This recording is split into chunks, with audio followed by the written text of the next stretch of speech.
오늘도 하나님께서 축복하시는 참으로 복 있는 날입니다. 하나님의 연희가 함께 하시길 원합니다. 오늘은 시편 제39편에서 상고하겠습니다. 시편 제39장에서도 하나님의 종교 계획의 역사는 강물처럼 흐르고 있습니다. 시편 제39장의 주제는 다윗의 회개시입니다.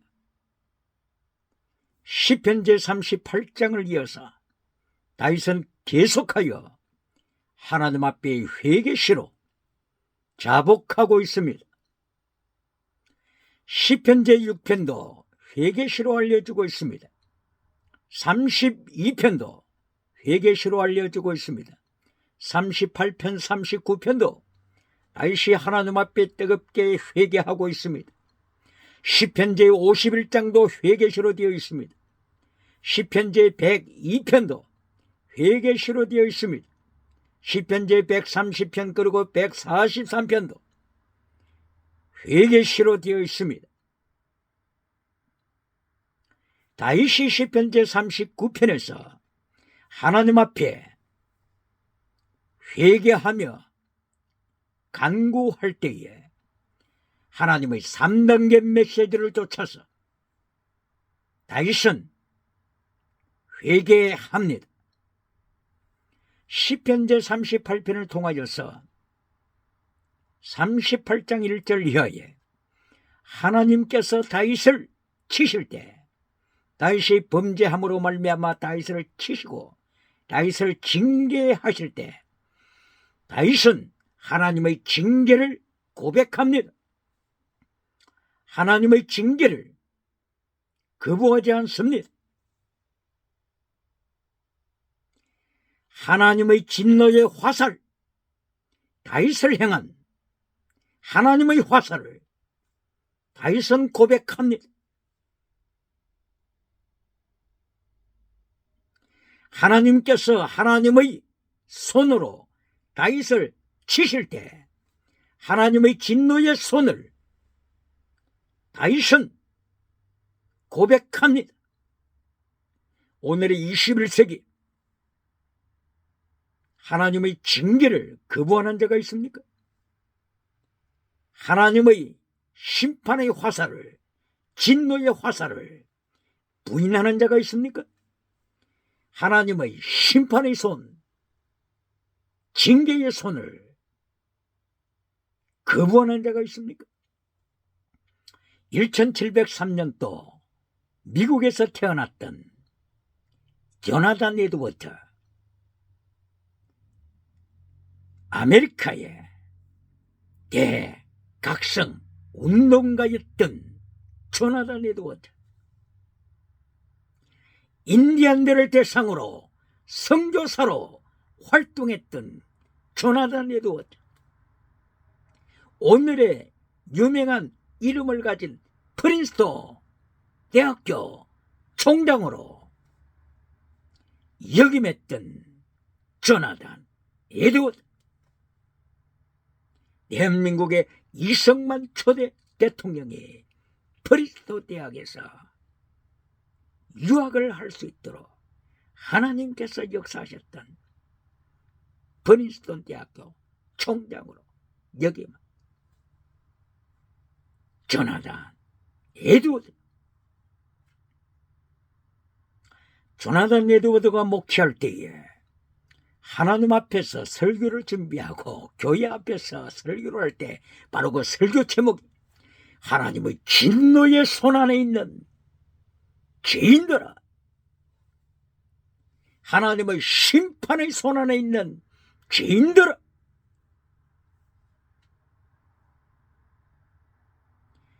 이 메시지를 전가할 때에 조나단 에드워드의 설교를 듣고 있었던 모든 회중들이 하나님의 심판이 두려워서 교회당의 기둥을 부여잡고 설교를 들었고 교회당의 벽을 부여잡고 설교를 들었습니다. 테이블을 부여잡고 피아노를 부여잡고 의자를 부여잡고 지옥에 떨어지지 않도록 울부짖으며 설교를 들었다고 하는 일화가 전해지고 있습니다. 다윗은 하나님의 심판의 손을 고백합니다.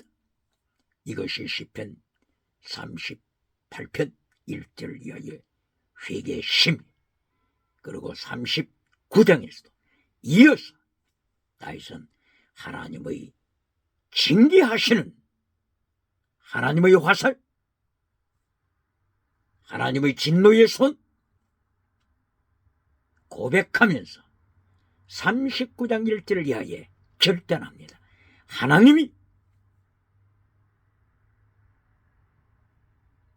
저의 행동으로 범죄하지 않겠습니다.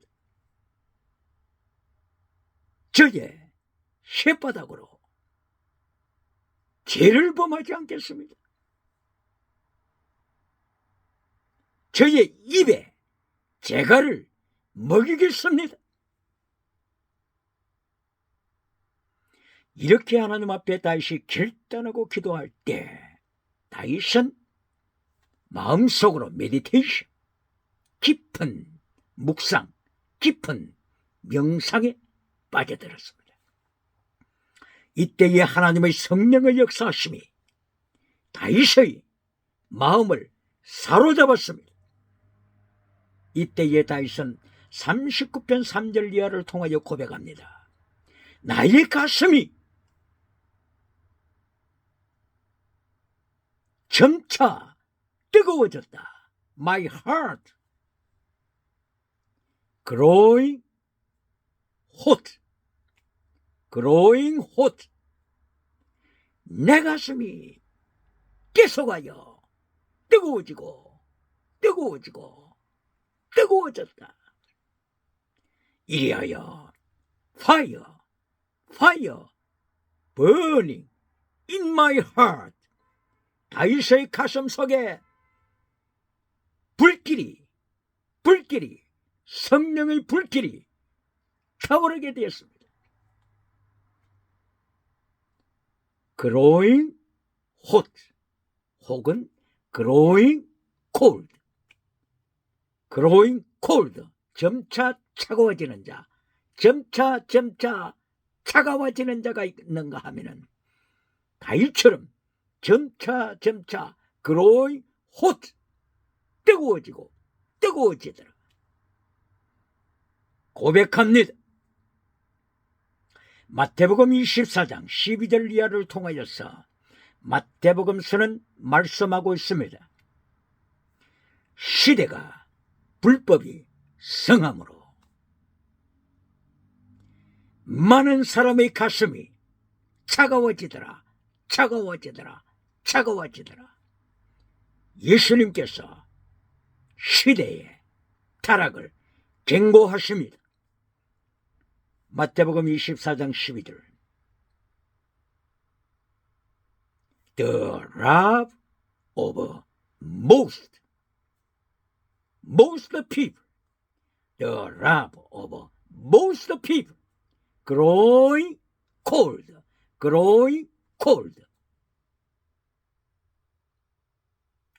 계속하여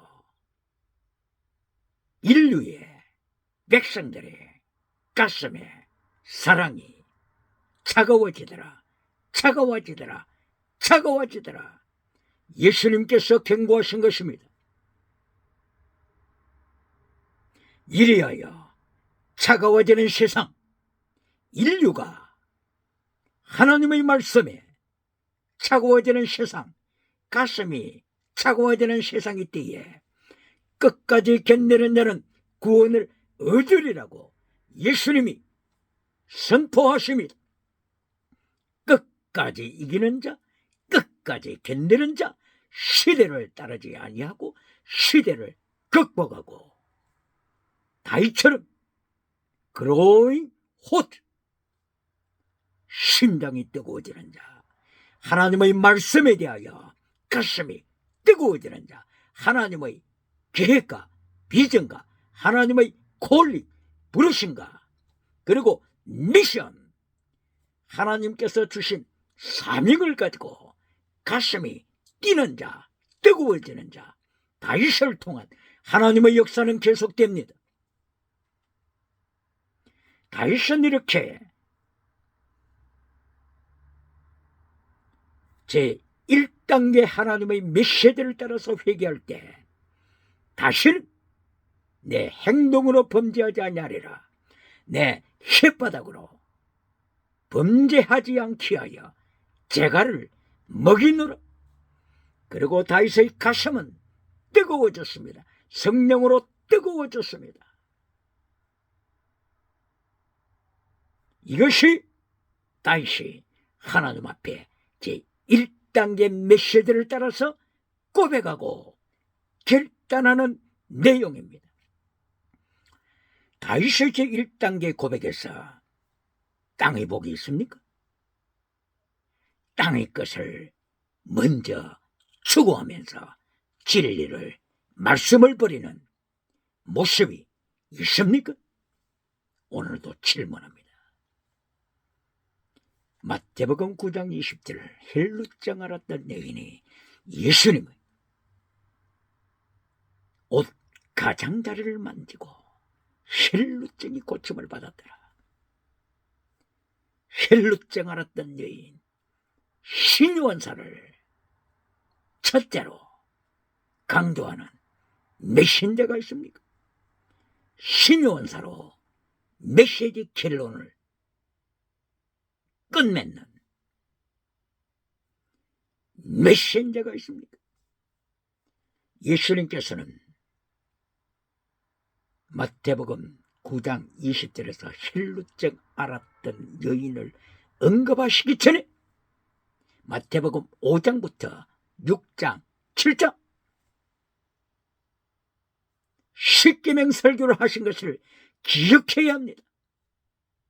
신요원사 이전에 십계명 설교, 진리 설교, 피스티서, 크리시서, 엘리오스, 믿음, 진리, 사랑, 순교신앙을 먼저 예수님이 마태복음 5장, 6장, 7장에서 선포하시고, 그리고 마태복음 8장, 그리고 9장에서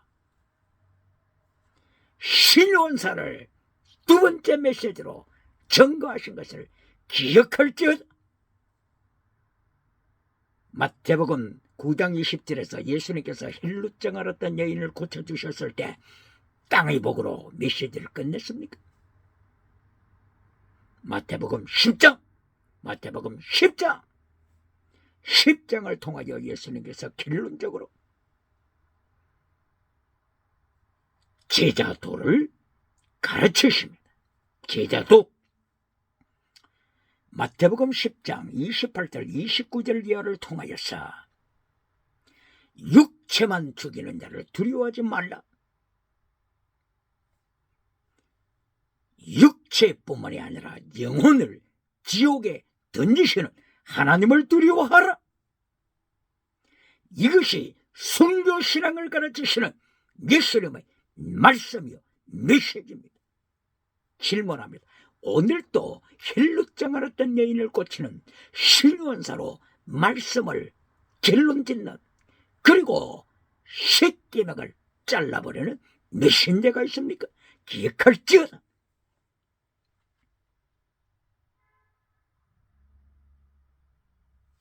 오늘 이렇게 시편 제39편을 통하여서 다윗은 하나님 앞에 철저하게 회개하면서 하나님의 3단계 메시지를 실천합니다.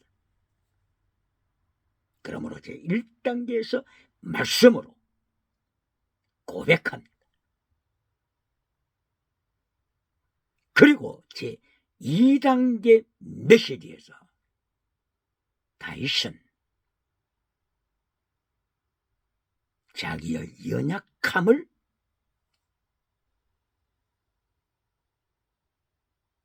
고백합니다. 제2단계 메시지, 이게까지 제2단계에서 땅의 복을 강조해 왔습니다. 제2단계에서 하나님께서 주시는 범사복, 신유복, 지나가는 은사복 제2단계에서 가르쳐 왔습니다.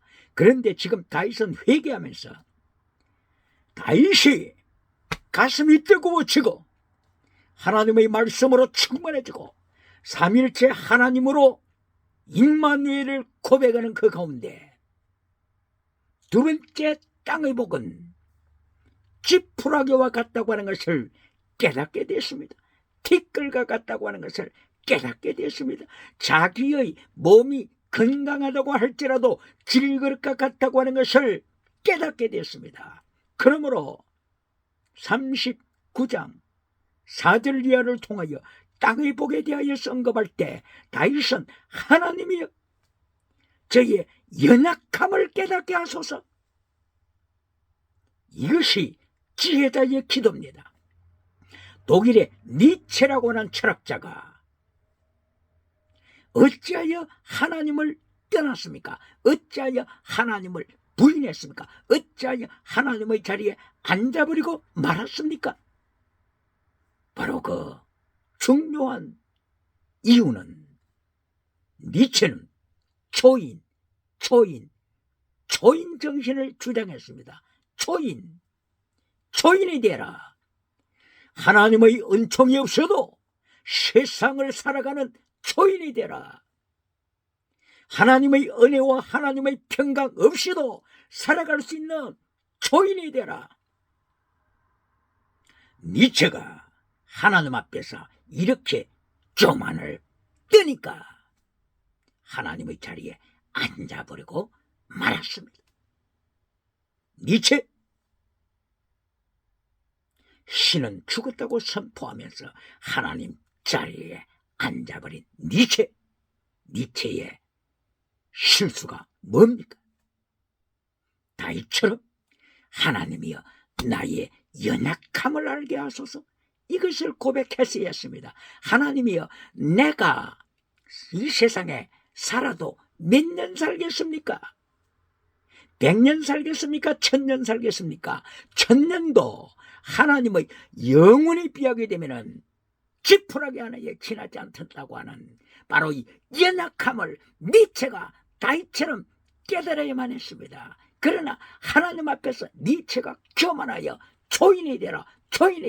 하나님 앞에 기도하지 않아도 하나님의 은총을 입지 않아도 세상에서 자기 임의로 목표를 달성하는 초인이 되라고 가르친 바로 니체.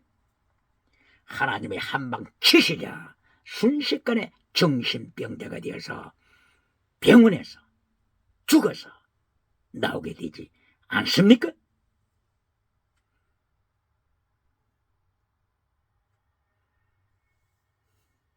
그러므로 다윗은 시편 39편 제4절 이하에서 하나님이여 이제까지 땅의 복을 의지해 왔습니다. 땅의 복 두 가지, 범사복 그리고 건강복. 범사복, 건강복 이것을 의지해 왔는데 하나님이여 이제는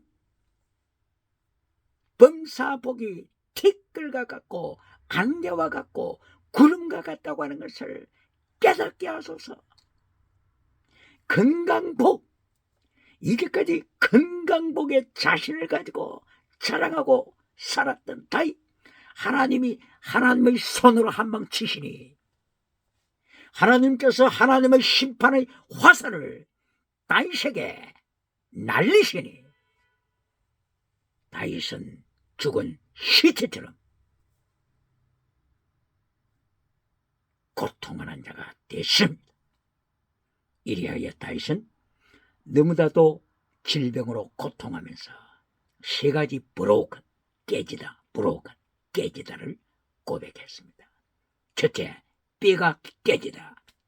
My bone broken. 그리고 나의 가슴이 깨지다. My heart is broken. 그리고 내 루하, 내 영이 깨지다. My 루하, my pneuma, my spirit is broken. 하나님께서 화살을 다윗에게 날리시니 뼈가 깨지고 심장이 깨지고 영이 깨졌다고 하는 것을 시편 51편 7절 이하 다윗이 고백합니다. 이렇게 다윗은 하나님 앞에서 연약함을 고백합니다. 이것이 지혜자입니다.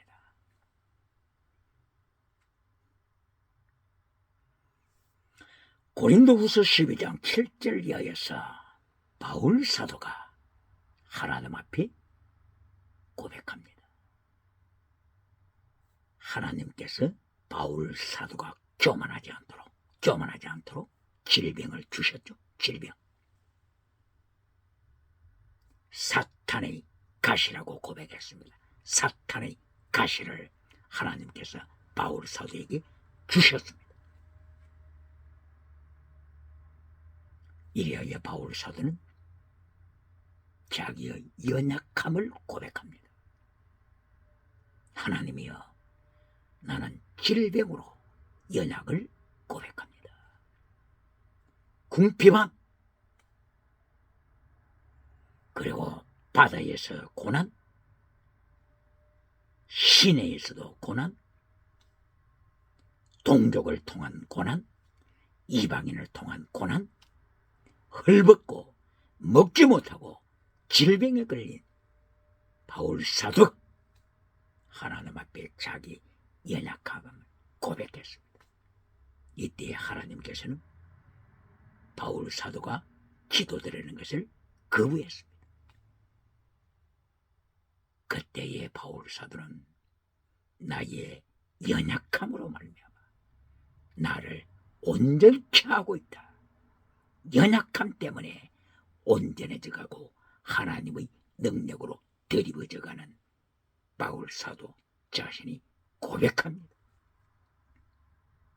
교만한 자는 하나님이 심판의 화살을 날리실 때 티끌도 찾지 못합니다.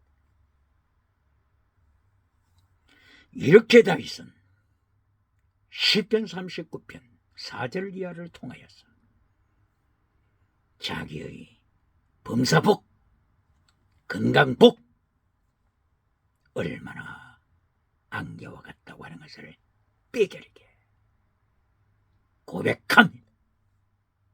이때의 범사복 중에서도 자기의 재물, 땅의 복, 안개와 같음을 다시 고백합니다. 범사복, 건강복, 이 두 가지 누가 주장하는 자입니까? 누가 이것을 강조하는 자입니까? 누가 메시지에서 강조합니까?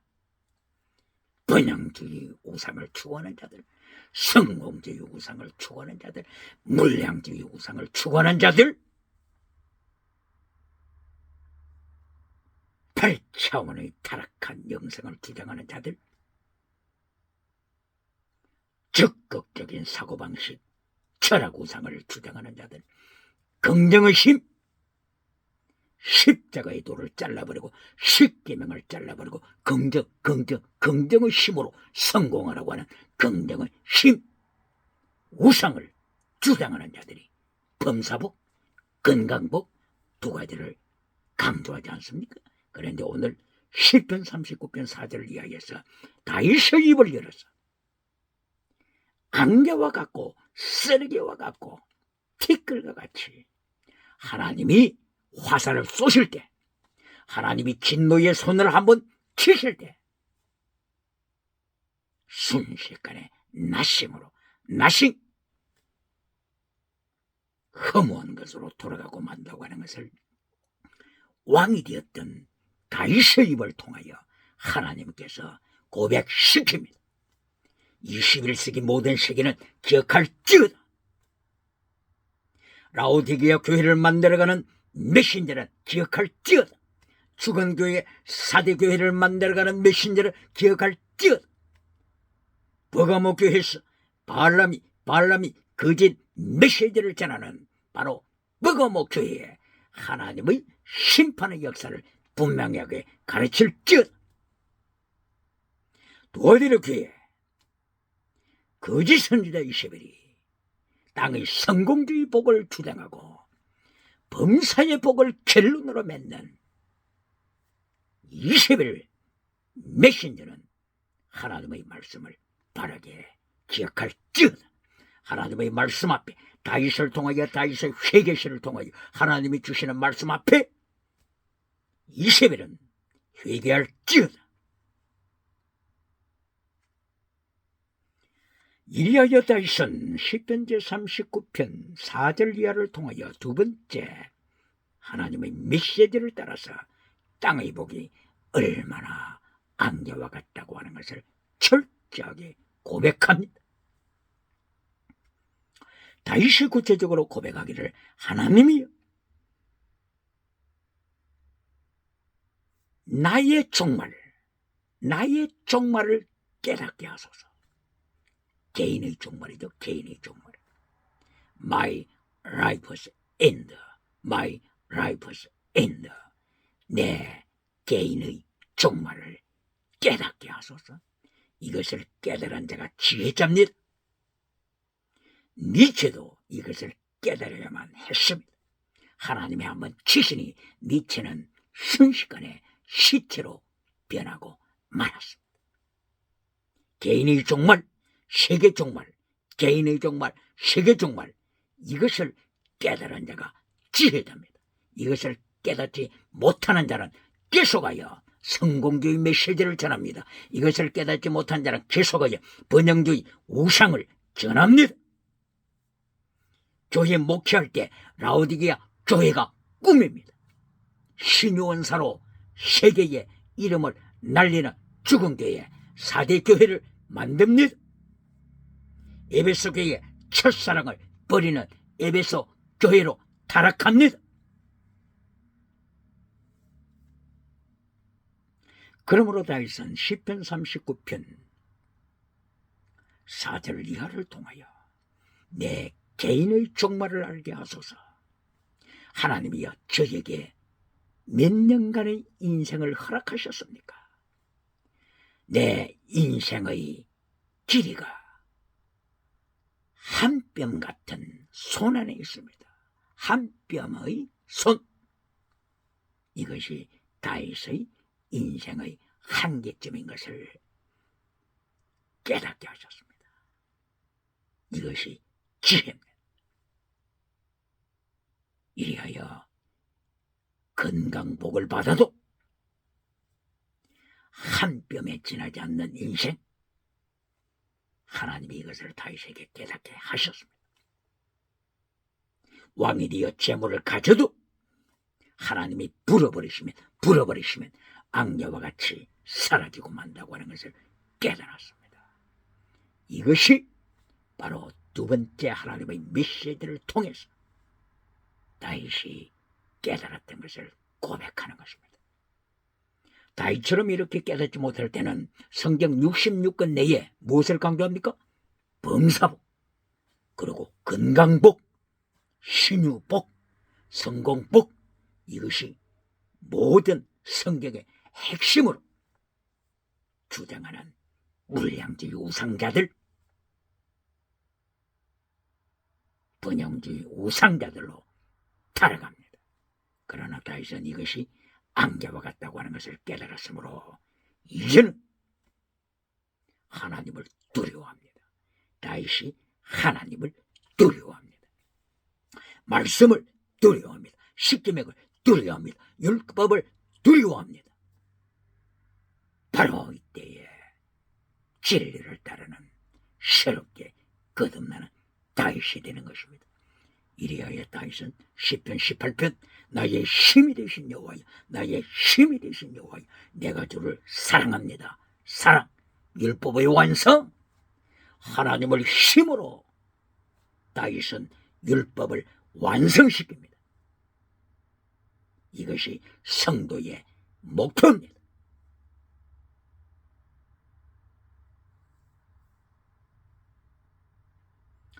이리하여 다윗은 시편 제39편 7절 이하를 통하여 하나님의 3단계 메시지 결론을 고백합니다. 7절, 하나님이여, 저의 소망은 하나님뿐입니다. 하나님뿐입니다. 다윗이 회개하기 전에는 인간적인 소망이 많았겠지요. 탐욕의 소망, 우상의 소망, 음행의 소망, 땅의 소망이 많았겠지. 그러나 다윗은 회개를 통하여 하나님께서 화살을 날리실 때 화살을 맞고 하나님의 진노의 손에 다윗은 맞고 회개함을 통하여 하나님뿐입니다. 하나님뿐입니다. 저희의 인생의 소망은 하나님밖에 없습니다. 하나님뿐입니다. 오직 하나님, 영원토록 하나님, 하나님만 소망이심을 고백합니다. 이것이 3단계 메시지 결론을 따른 결론적인 다윗의 회개요 고백입니다. 이렇게 하나님 앞에 두려워하는 심령을 회복했을 때 다윗은 자기 죄가 무섭게 다가왔습니다. 이리하여 다윗은 페샤 하나님을 반역했다고 하는 반역죄를 고백합니다. 반역죄, 이것은 한글로는 허물죄입니다. 허물죄, 에베소서 2장 1절, 허물과 죄로 너희는 죽었다. 허물죄. 에베소서 2장 5절 이하, 허물죄로 죽었다. 바로 이 허물죄는 영혼을 죽이는 죄입니다. 지옥으로 끌고 가는 죄입니다. 질문합니다. 오늘도 허물죄 페샤, 신약 헬라어로는 파라보토마 허물죄를 교통신호 2번 정도의 작은 죄로 설명을 해주면서 듣는 회중으로부터 박수 갈채를 받는 미신자가 있습니까? 땅에서 잘 살고 천국 들어가면은 1등이다. 이렇게 가르치는 불량주의 미신자가 아직도 있습니까? 땅에서 잘 살고 성공주의자로 살고 그리고 천국 들어가면 이 사람이 1등이라고 가르치는 성경을 배반하는 미신자, 예수님의 십자가 신앙 명령을 반역하는 메시지를 선포하는 메신저가 아직도 있습니까?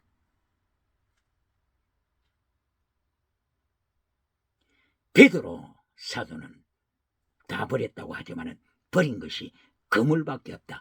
베드로는 버린 것이 그물밖에 없다고 가르치는 메신저가 있습니까? 그러므로 잘 살아라. 그래, 성공하라. 염려하지 말라. 너희가 마음의 양심의 가책을 받으면 그물 하나만 버리면 된다.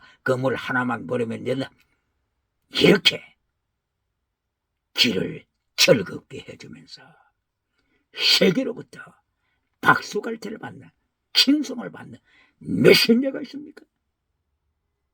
예수님께서 누가복음 6장 26절, 모든 사람이 너희를 칭찬하면 너는 거짓 선지자다. 너희 조상들이 거짓 선지자를 이같이 우대했다. 기억할지어다. 다윗은 3단계 메시지 결론에서 나의 소망은 하나님뿐입니다. 나의 패샤, 반역죄를 회개합니다.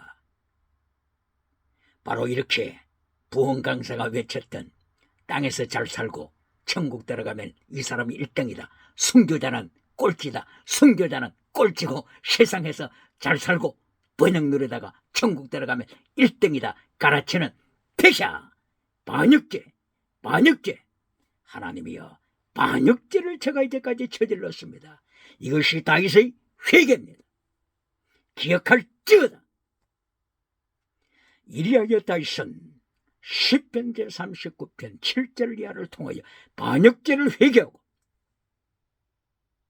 하나님이여, 이제는 제가 회개하오니 하나님의 얼굴을 숨기지 마소서. 하나님의 진노의 손으로 치지 마소서. 진노의 손으로 치지 마소서. 진노의 손으로 물량주의 우상을 따라가는 대한민국을 치지 마소서. 치지 마소서. 회개합니다. 폐샤 반역죄를 회개합니다. 하나님의 진노의 손을 대한민국에 치지 마소서. 불쌍히 여기소서. 다윗은 회개합니다. 이것이 시편 39편 3단계 메시지를 통한 다윗의 회개심입니다. 결론이 땅의 복입니까? 결론이 잘 사는 복입니까? 미국으로 이민 오신 여러분이야, 여러분이 신앙을 위해서 미국에 이민 왔을 것은 아니고 잘 살기 위하여 여러분이 이민 왔지 않습니까? 미국으로, 캐나다로 이민 왔지 않습니까? 잘 살기 위하여 이민 왔지 않습니까? 그러므로 땅에서 잘 살고 천국 들어가면 1등이다. 이렇게 하나님의 말씀을 반역하는 폐샤, 허물죄, 회개할지어다. 하나님께서 회개할 기회를 언제나 주시는 것은 아닙니다. 다윗처럼 회개할 시간을, 타이밍을 바로 잡는 자, 지키는 자가 지혜자입니다. 사울왕은 회개의 기회를 놓쳐 자살자가 되고 말았습니다. 가룟 유다는 회개의 기회를 놓쳐 자살자가 되고 말았다고 하는 것을 기억해야 합니다. 라오디게아 교회의 죽은 교회, 거짓교회, 라오디게아 교회, 세상 마지막 때에 나타날 라오디게아 교회, 번영주의 우상을 추구하는 라오디게아 교회는 예수님의 경고하신 말씀을 듣고 예수님께서 지옥으로 보내시기 전에 회개해야만이 지혜자가 되는 것입니다. 사대교회도 마찬가지입니다. 사대교회의 특징은 기적, 은사, 운동하는 사대교회입니다. 그러므로 살았다는 교회로 세상에 5대양 7대교 열방에 소문난 교회입니다. 그러나 예수님이 오셔서 사대교회를 심판하셨습니다. 사대교회야, 너는 죽었다. 이것이 심판이다. 그러므로 사대교회는 예수님이 재림하시기 전에 회개할 시간을 가져야 합니다. 이것이 다윗의 지혜입니다.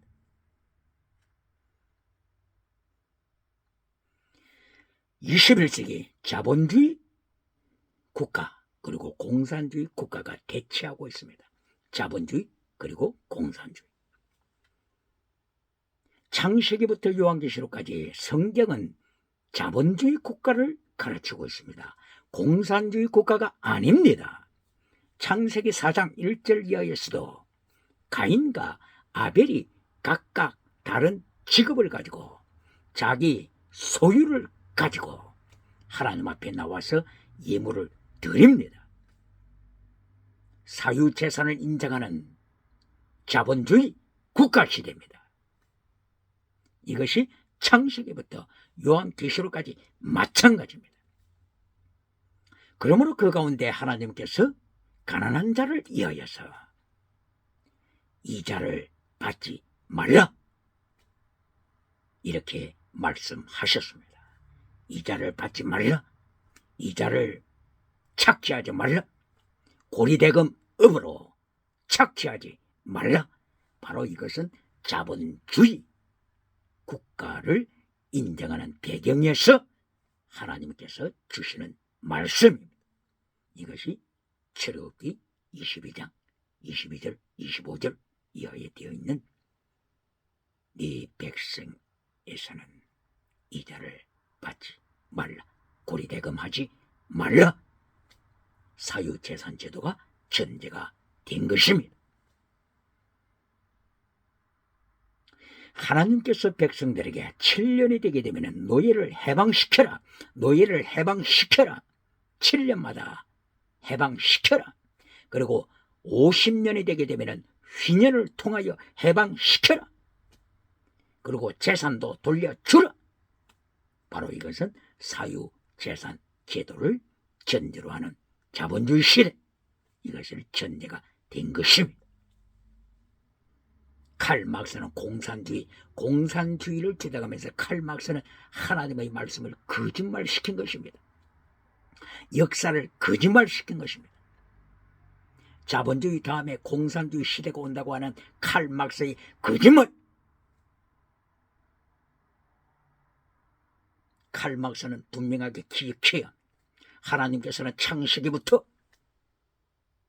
자본주의를 허락하시고 노예로 삼지 말라. 부자는 가난한 자를 착취하지 말라.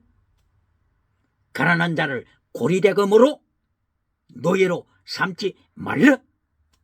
철저하게 자본주의 시대를 하나님께서 전제로 말씀하십니다.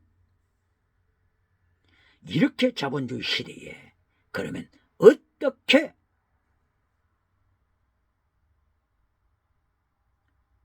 하나님의 말씀을 성취하여 착취하지 않고 고리대금업으로 노예로 만들지 않고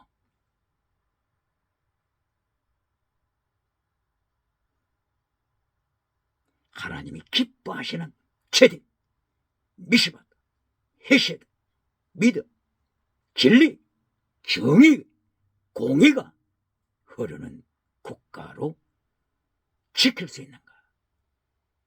바로 그 비법을 하나님께서는 십계명을 통하여 주십니다. 그 해결책 십계명입니다. 십계명 출애굽기 20장 1절 이하에서부터 십계명을 주시죠. 애굽에서 430년 동안 노예 생활을 하고 출애굽하여 젖과 꿀이 흐르는 땅으로 돌아올 때 하나님께서는 국가로서 정의를 지키는 국가가 되도록 하시기 위하여 하나님의 말씀이 선포되는 국가가 되도록 하시기 위하여 무엇을 주셨습니까? 시내산에서 십계명을 주셨습니다. 십계명. 이것이 자본주의 시대에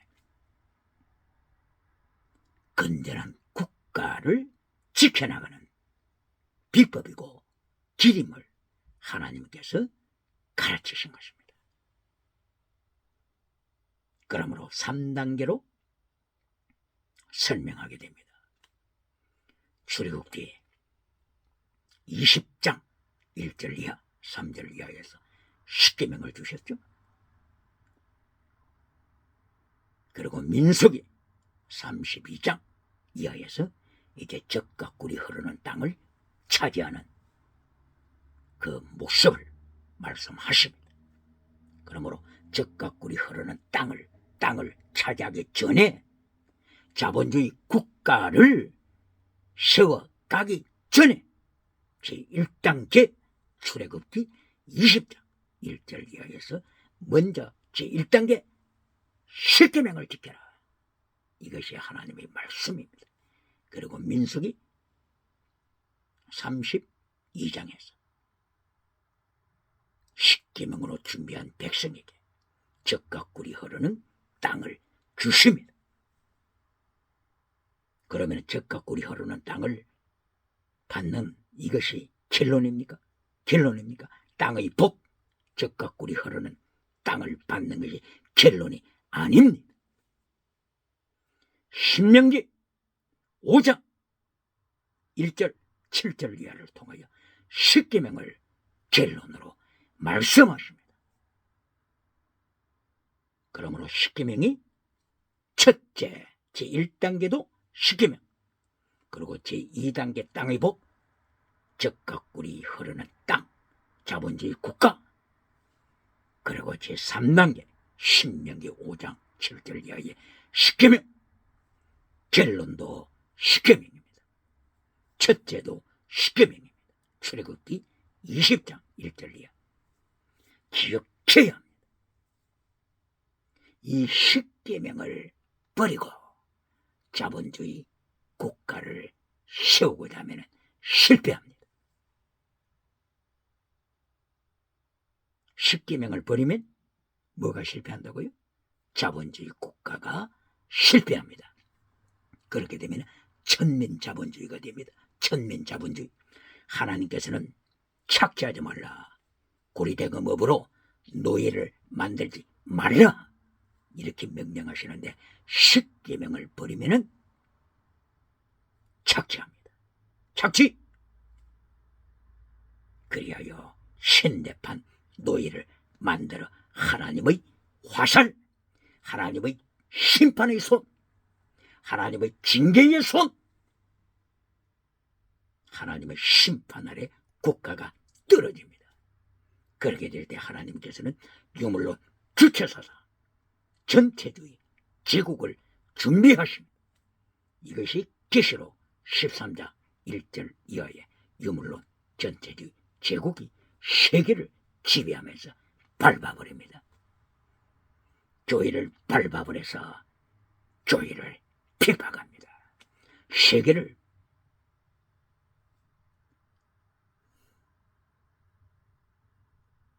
유물론으로 밟아버립니다. 세계를 동물 농장으로 만들어버립니다. 동물, 짐승, 인간이 짐승이고 짐승이 인간이고 인간이 물질이고 물질이 인간이라고 하는 유물론, 바로 유물론, 동물농장. 조지 오웰이 강조했던 1984년 제국주의가, 유물론 제국주의가, 유물론 전체주의가 세계를 통치한다고 하는 것을 경고했습니다.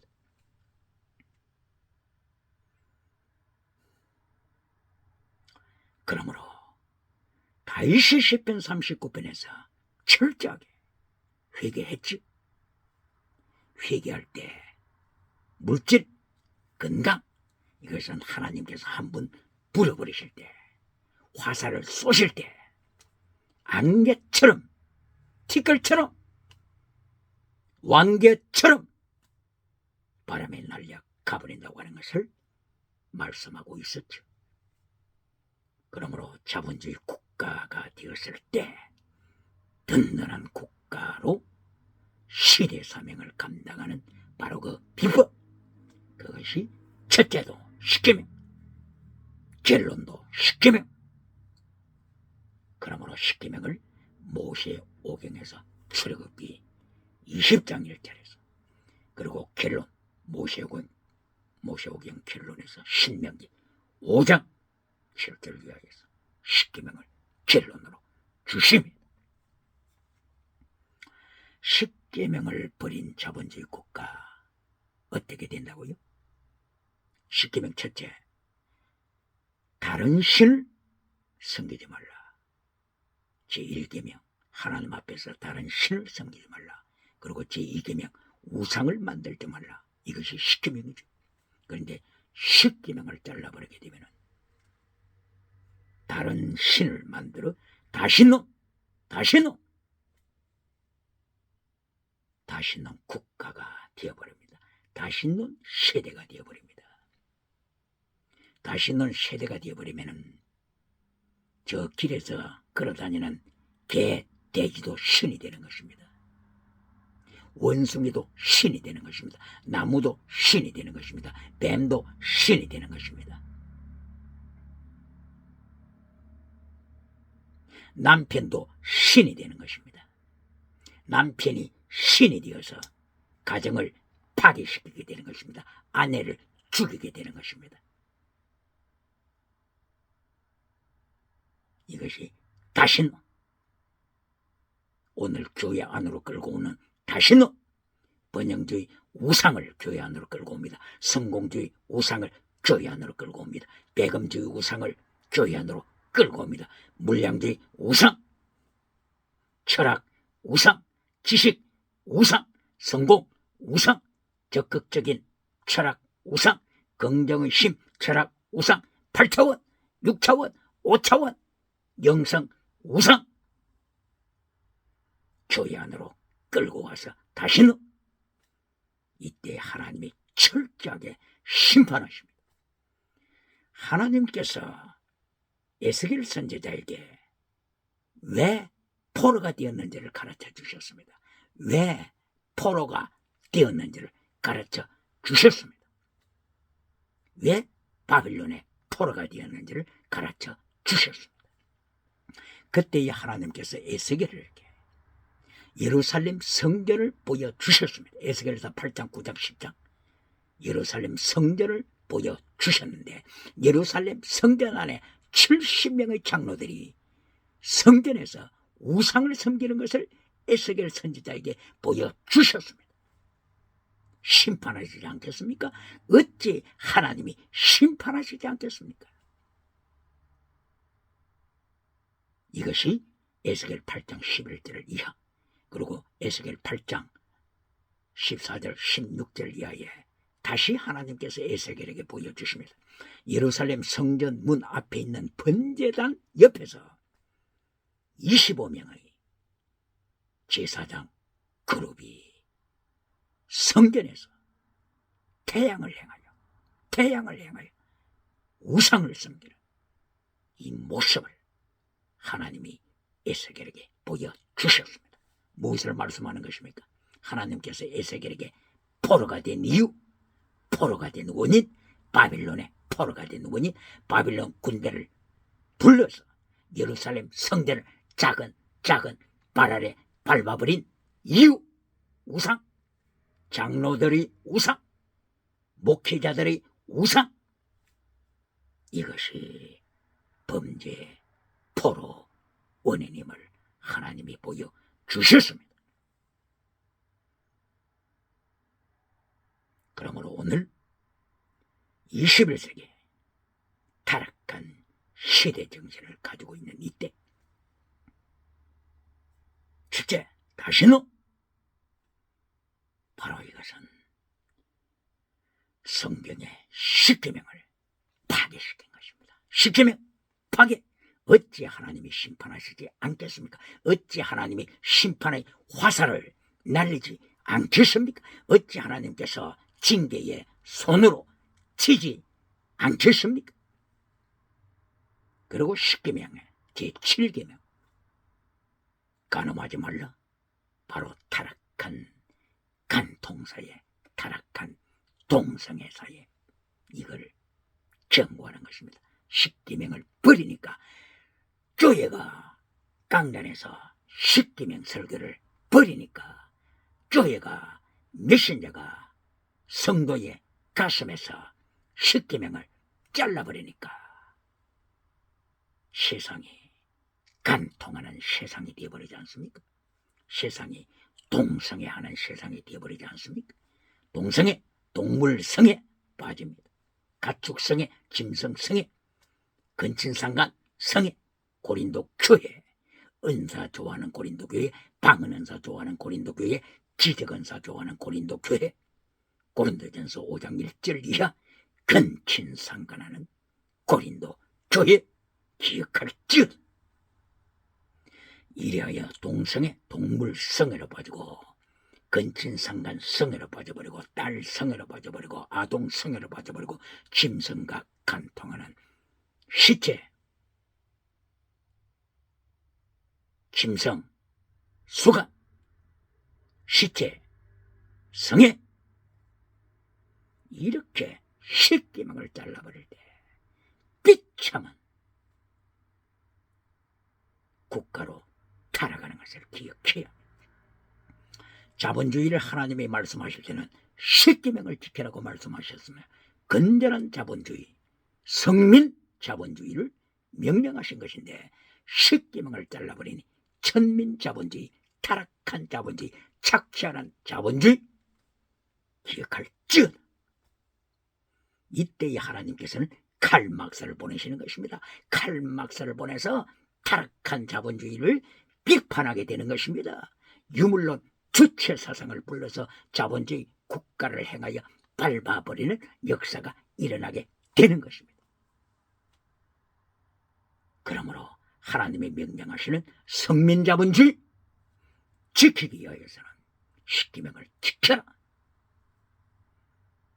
십계명의 10번째 계명이 곧바로 탐하지 말라, 착취하지 말라, 10번째, 이웃의 것을 착취하지 말라. You shall not covet. You shall not covet. 착취하지 말라. 이것이 십계명의 결론입니다. 십계명을 버리니까 약한 자를 착취하게 되죠. 그때에 하나님께서 철저하게 심판하시고 포로로 보내십니다. 공산주의 국가는 벌써 십계명을 버렸죠. 공산주의 국가 칼막스 잘 들어야 합니다. 칼막스 공산주의 국가. 조셉 스탈린. 스탈린은 성경에 나타난 요셉이라고 하는 이름을 가지고 있으면서도 수천만의 생명을 착취하여 죽이는 학살하는 스탈린. 성경 학교 신학교에서 공부했던 조셉 스탈린. 공산주의 국가가 유물론, 물질이 인간이고 물질이 짐승이고 짐승이 인간이고 인간이 짐승이라고 주장하면서 철저하게 학살시키고 착취하는 공산주의 세계 기억해요. 공산세계 착취. 공산주의 세계 첫째 우상, 두 번째 음행, 기범조, 음행 기억할지어다. 하나님의 심판이 눈앞에 있다고 하는 것을 공산주의 제국은 기억할지어다. 하나님의 십계명을 밟아버리는 공산주의 국가, 이리하여 착취하여 모든 국민의 재산을 착취하는 공산주의 국가, 모든 백성으로부터 착취하여 토지를 착취하고 재물을 착취하고 생명을 착취하여서 1% 계급에게 나누어주어 1%를 위한 공산주의 세계를 통하여 십계명을 파괴시키는 하나님의 진노를 쌓는 공산주의 국가, 하나님이 심판하시기 전에 회개할지어다. 러시아, 중국, 북한, 하나님 앞에서 예수님이 칼날로 심판의 화살로 심판하여 하나님의 손으로 심판하시기 전에 멸하시기 전에 회개할지어다. 다윗처럼 시편 39편에서 철저하게 회개할지어다.